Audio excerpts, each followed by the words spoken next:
ஒரு சிலர் இருக்காங்கங்க, அவங்க ஒரு தடவை ஒரு மந்திரத்தை சொன்னால் 10 தடவை சொன்னதுக்கான பலன்கள் அவங்களுக்கு நிச்சயமாக கிடைக்குங்க.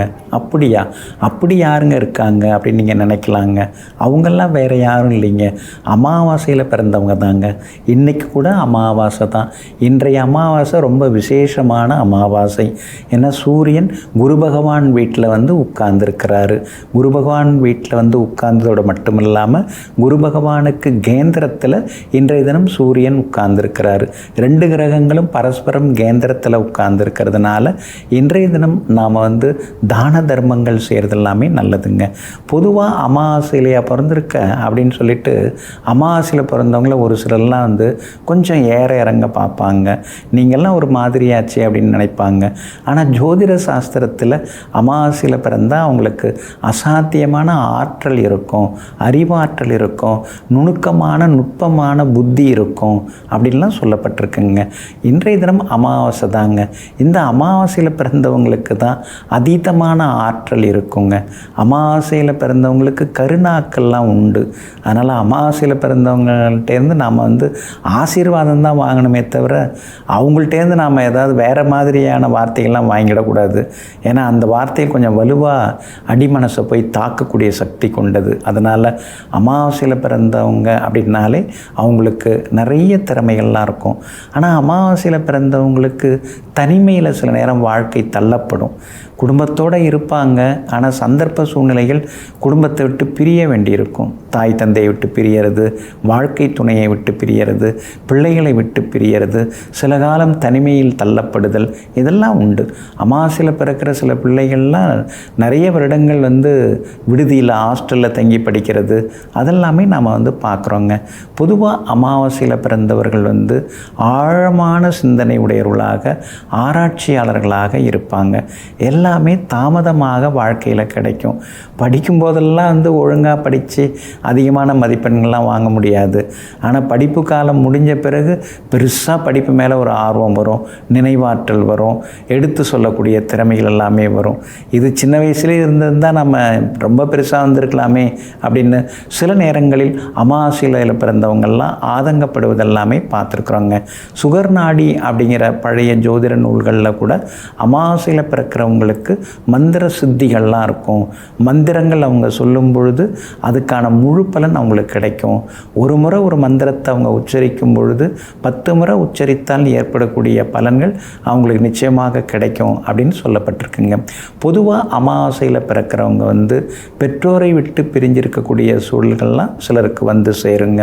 அதே மாதிரி பெற்றோர் வந்து, அதாவது அப்பா வந்து பெரிய பொசிஷனில் இருந்தால் கூட அது வந்து அந்த பிள்ளைக்கு வந்து உதவாது. அப்பா பெரிய ஆளாக இருந்தால் கூட அந்த செல்வாக்கு அந்த பிள்ளைக்கு உதவாது.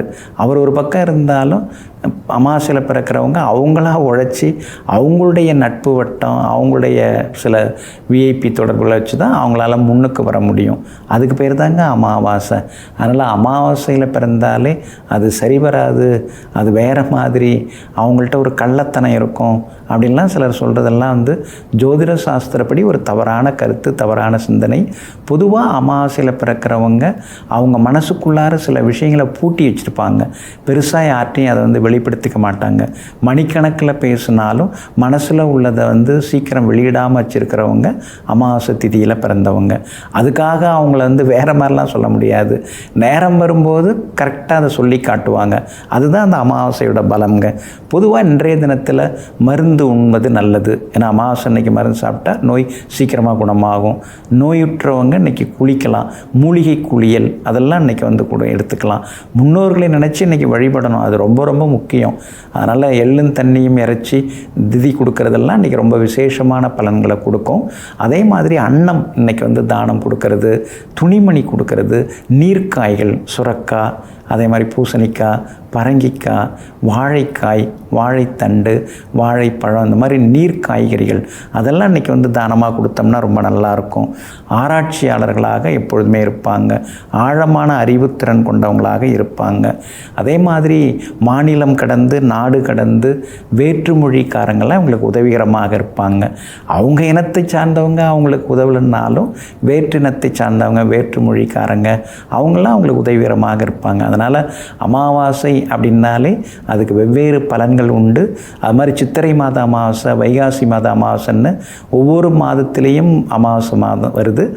அந்த ஒவ்வொரு மாதத்திலையும் வரக்கூடிய அமாவாசைக்கு தகுந்தாற் போல் அவங்கவுங்களுடைய நேச்சர் அண்ட் கேரக்டர் மாறுபடுங்க.